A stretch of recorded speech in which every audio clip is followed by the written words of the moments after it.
The case for faith, this week on Firing Line.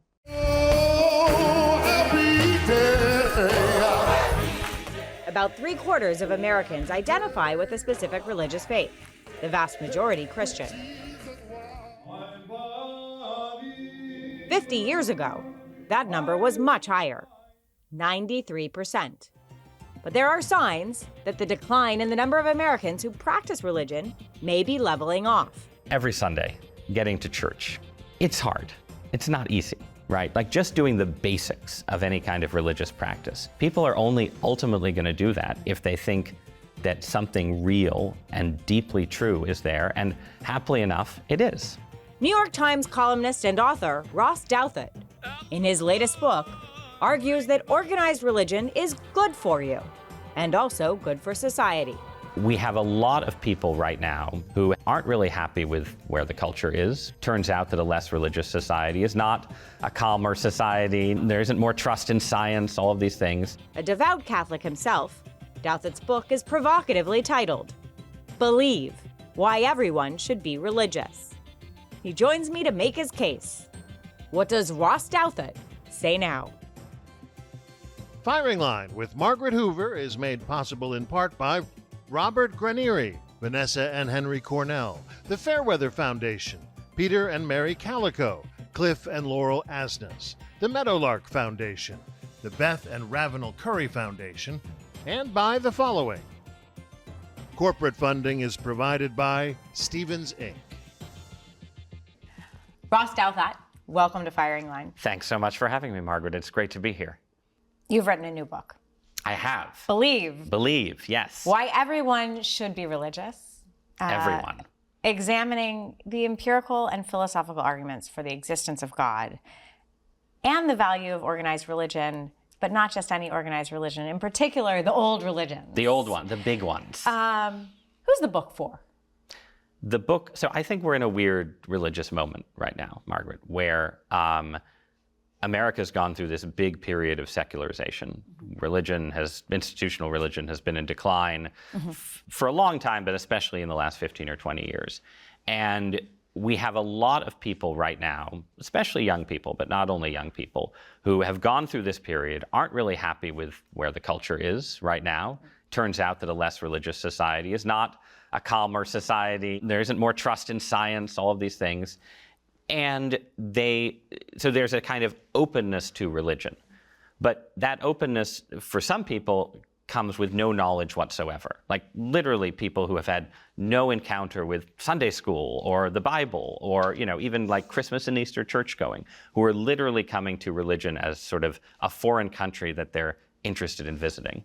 And then there's another category of people, and I imagine you and I know a lot of people like this because it's very common in the intelligentsia. People who are very smart, very well educated, who think religion, it would be nice if it were true.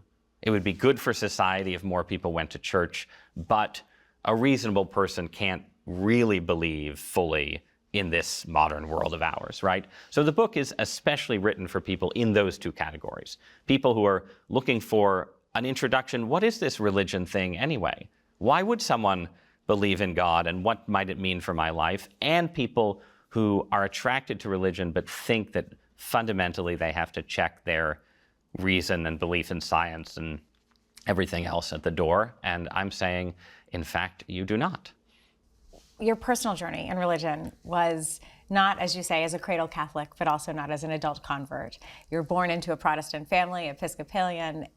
Explain how your journey informs your argument for the big religion. So I had sort of a curious experience where I was raised Episcopalian, but then my parents went on a pretty intense spiritual journey while I was a kid, where we were in Pentecostalist and charismatic Christian circles with speaking in tongues and people having, really intense, ecstatic religious experiences all around my 12-year-old self, right?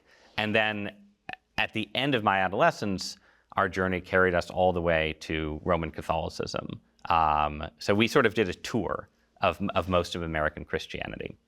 And I drew a couple things from that experience. One, obviously, in the end point, in becoming Catholic in the end, was an appreciation for the value of sort of old established religions as places.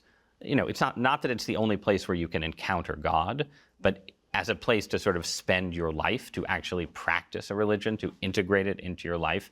There is just real value in traditions that have been around for a long time and have evolved in particular ways to be sort of predictable and usable and not just dependent on the bolt from the blue, the sudden ecstatic experience of God. So that's part of my case for the big religions. At the same time, having that experience also made me very convinced that the ecstatic experience of God is real. I was sort of an observer. I was like William James wrote this famous book, The Varieties of Religious Experience. I was sort of like William James watching my parents and other people have these experiences, but I was always certain that they were real in the sense of reflecting a profound and important part of human experience that materialism really struggles to explain, and that is part of why religion persists, remains resilient, even under disenchanted modern conditions. People, not just religious believers, still have these kind of experiences, and they are, both a source of sort of religion's constant renewal, but also a fact pattern, a set of data that whose existence more people should, I think, recognize. And you have a lot of fascinating quirks in this stuff, right, where under modern conditions, we actually have more evidence for certain kinds of religious experiences. For instance, near-death experiences. Yep. You get a lot more near-death experiences under secular modern conditions because we bring a lot more people back from the brink of death. So there's a lot of, I think, underappreciated ways in which the mystical side of belief persists and matters under modern conditions and is not the only thing making a case for religion, but it certainly doesn't make a case against it. The question I have is in the subtitle, why everyone should be religious. Why should they? They should because we are time-bound, finite creatures, leading a life in a universe that has a set of features that indicate that it was made with us in mind. And some of these features are there at the highest level or deepest level of existence. I spend a certain amount of time talking about arguments in physics for fine-tuning and design in the cosmos, where our universe, it is extremely improbable that a universe would exist that would be life-sustaining in particular ways. Some of them are at the personal level. Human consciousness is a resilient mystery that seems to have some deep relationship to the structure of the universe. We have capacities to unpack and understand these sort of overall structures that, again, you wouldn't just predict of a random species sort of appearing arbitrarily on a planet in a, unimportant arm of the Milky Way. There is some actual connection between human consciousness and the structure of the cosmos. And then you have all these interesting religious experiences that give you indicators that whatever the higher power is, it's interested in communicating, at least with some of us, maybe not you and I right here, but at least some of us at some times. And I think all of that suffices to say, this is something that you should be interested in. You've only got, 60 to 100 years on this planet. You're going to die. You might, after you die, meet the higher powers responsible for this whole fascinating system. And, it's something a reasonable person should take an interest in. So they should because it is likely to be true. Yes. And because we'll have to meet our maker if it is true. There's a component of fear in well, the fear of the Lord is the fear of the Lord is the beginning. In old world. I mean, the fear of the Lord is the beginning of wisdom, but I don't think you have to frame it as in terms of fear. I mean, I think it's important to me that, look, people make a case for religion all the time, especially on respectable programs like this one, that emphasize its practical benefits in this world, that say, look, it's good for your family, it's good for your health, it's good for your community. Alexis de Tocqueville wrote about how important religion is to American social and political life, right? And I think all of that is true. And I will happily make a case for, yes, you should be religious to help your country and your neighbor and your fellow man. But I think one reason that is all true, that religion is socially beneficial, is that it is connected to the actual truth about the universe. And two, I have a number of children. Every Sunday, getting to church, getting to Mass, since I'm Catholic, right? It's hard. It's not easy. right? Like just doing the basics of any kind of religious practice. It's not an easy thing. Not the hardest thing in the world, but it's not all that easy. And the idea that lots and lots of people are going to drag themselves out of bed on Sunday morning and drag their families to church and make religion a part of their life just for the sake of the glorious Tocquevillian benefits to the commonweal, that's naive. People are only ultimately going to do that if they think that something real and deeply true is there, and happily enough, it is. You have written in the book and in your columns about a growing interest in UFOs. I have. The supernatural, the mystical side of technology. How does that trend fit into this notion of spirituality versus the old religions? So I think there are a number of people in our society who are in the position I just described, taking an attachment to a big old religion. And maybe they feel like God, like, the OG, right? The Old Testament God is too implausible, too far out of reach, not someone you could imagine having a relationship with. So a lot of people, I think, are looking for what you might call intermediate spiritual powers in this landscape. Powers that are sort of spiritual in some way, but feel a little bit closer than Jehovah, Yahweh, God Almighty, right? Mm-hmm. And I think, the vogue for astrology and tarot cards and the occult and so on fits into this category. I think some of the stuff with psychedelics fits into this category. People go on an ayahuasca trip and come back and say, oh, I met, it was like an angel, or I met a spirit guide, right? I think there's some stuff with AI that is in this category. It's more it's more sort of science fiction than spiritual, but there is a spiritual component, like we're building a machine god.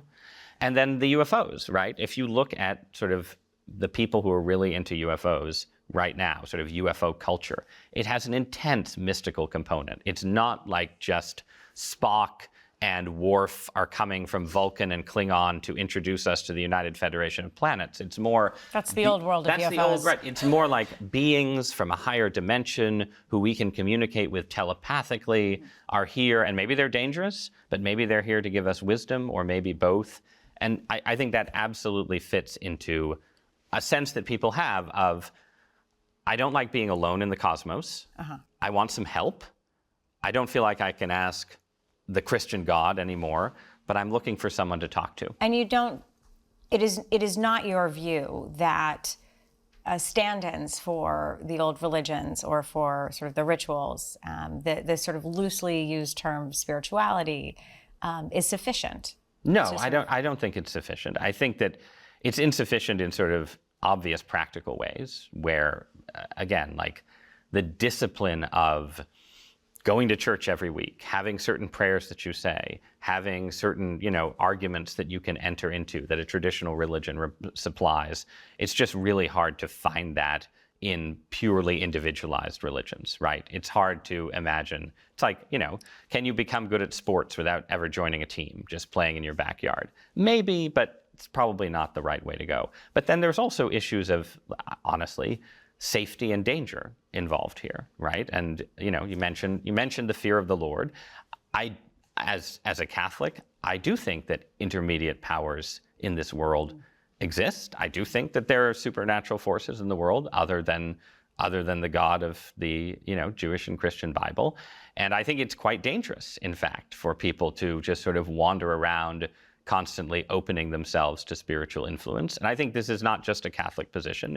It's something that a serious Muslim or Hindu or Buddhist would say as well, that the old evolved religions are there to channel your spiritual energy in the correct direction and also to protect you from, forces that might not have the good of the human person completely in mind. You've suggested that you see actual religion making a comeback in the years ahead, referencing this notion that we ebb and flow as a culture, that we have sort of, zeniths of atheism and sort of lack of believing, and then we sort of flow back towards spiritual renewals. This has happened through American history repeatedly. Yeah. Why are you persuaded that we are coming on to an age of believing? I mean, I wouldn't say I'm completely persuaded. Okay. I think the way to look at it this moment. Do you believe that there is a correction from the previous trend of atheism? I think there is a correction. I think I'm uncertain how far it goes. I think you can already see in the data the rise of, secular Americans, Americans with no religious affiliation has leveled off in the last few years. I think COVID kind of accelerated and brought to a completion a period of decline.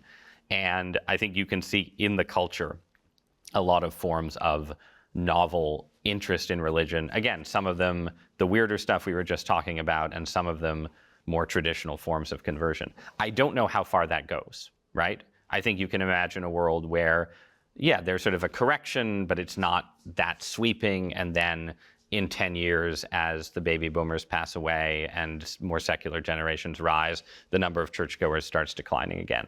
However, I think over the long run, we are living in an era where digital culture, the experience of the internet, all of these things are creating profound pressures on human societies that are manifest most of all in collapsing marriage rates, collapsing birth rates. And I think there are ways over a 50 to 100 year time horizon where I absolutely expect religious communities to be a kind of bulwark against really a sense of human obsolescence, right? Like, especially in the age of AI, we're going to be living in a world where it feels like we have virtual substitutes for human beings all over the place.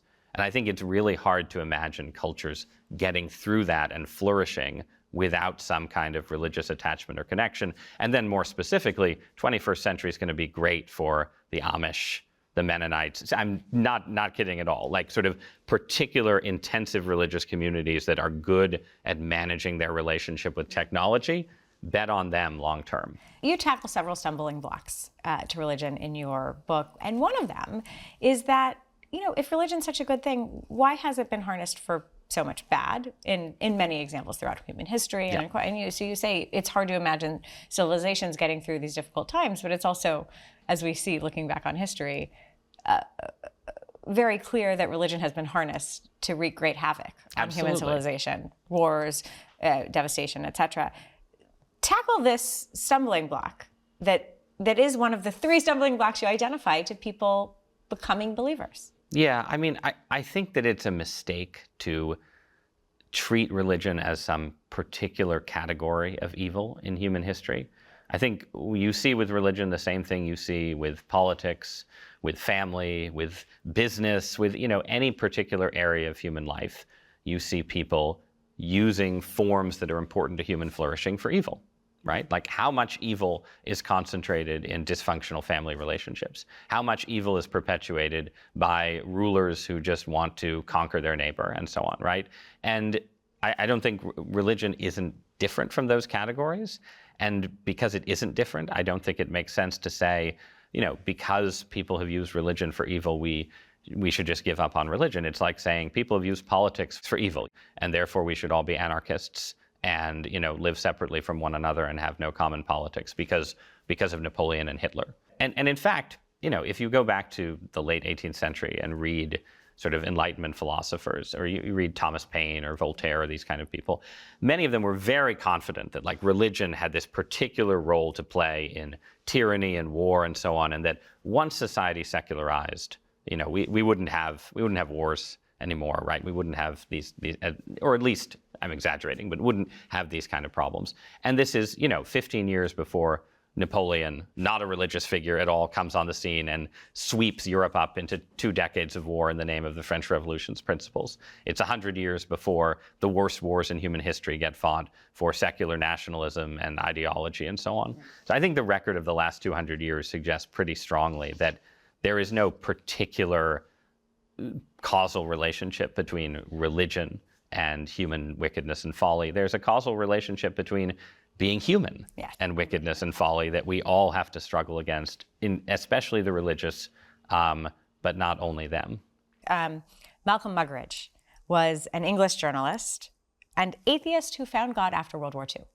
He helped bring the world's attention to Mother Teresa, and he visited with Buckley on the original firing line. Take a look at this 1980 interview between Buckley and Malcolm Muggeridge. This has been, for me, the unfolding of an enlightenment which is full of doubt as well as certainty. I rather believe in doubting. It's sometimes thought that it's the antithesis of faith, but I think it's connected with faith. Something that actually St. Augustine said, like, reinforced concrete, and you have those strips of metal in the concrete which make it stronger. Well, is doubt the dialectical partner of faith? I would say so. That it forces continuous re-examination, which is why it is assumed that all the saints, or is it, doubted? If it's not assumed, it's certainly true that they did. And I would agree absolutely with that. The only people I've met in this world who never doubt are materialists and atheists. How do you reflect on Buckley and Muggeridge's reaction to doubt? One argues with Malcolm Muggeridge and William F. Buckley at one's peril, especially on this show. But I do think that there are different kinds of religious doubt. There are kinds of religious doubt that I agree with them are just part of the nature of faith.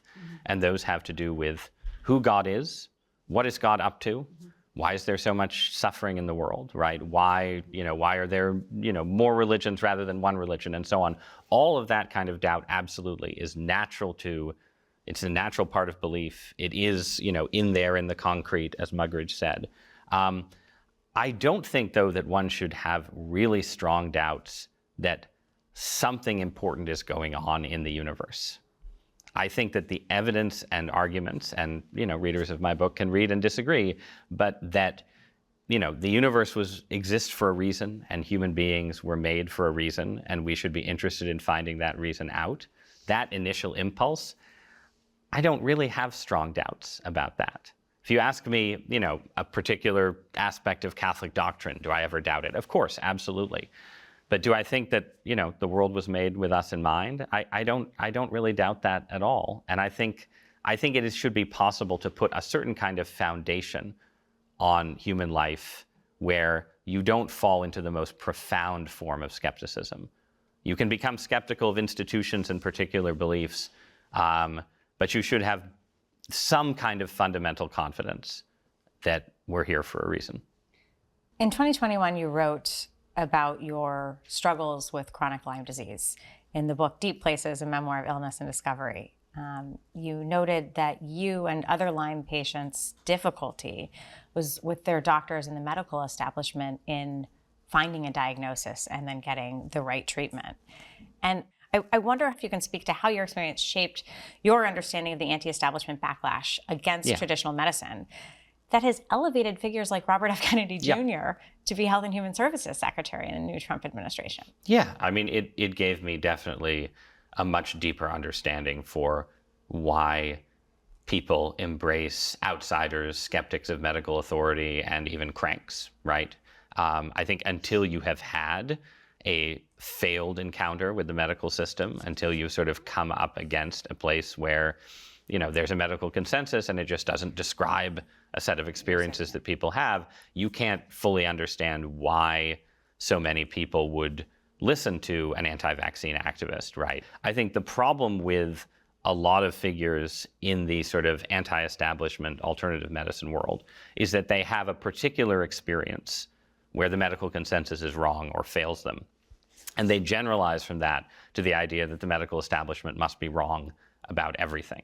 And I tried to be very careful when I was talking about my experience with Lyme disease to say, you don't want to go from the establishment gets a certain number of things wrong to the establishment gets everything wrong, because almost certainly the establishment is getting a lot of things right at any given time.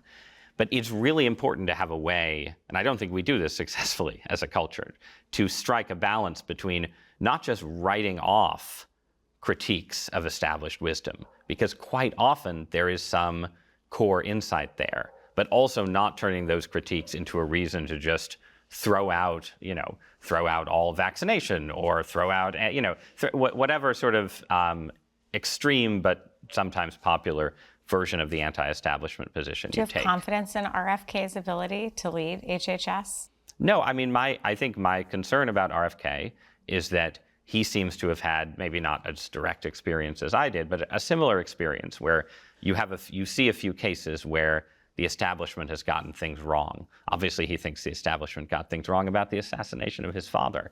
But he is too quick, or at least my sense is he's much too quick to generalize from that to saying, and therefore, everything is up for grabs. Everything needs to be relitigated from the start. We can't trust anything that sort of medical authorities or pharmaceutical companies and so on are doing.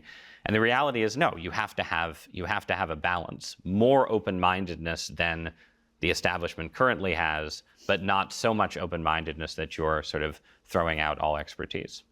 Ross Douthat, thank you for joining me on Firing Thank you, Line. Margaret, for having me. It was a great pleasure. Firing Line with Margaret Hoover is made possible in part by Robert Granieri, Vanessa and Henry Cornell, the Fairweather Foundation, Peter and Mary Calico, Cliff and Laurel Asnes, the Meadowlark Foundation, the Beth and Ravenel Curry Foundation, and by the following. Corporate funding is provided by Stevens Inc.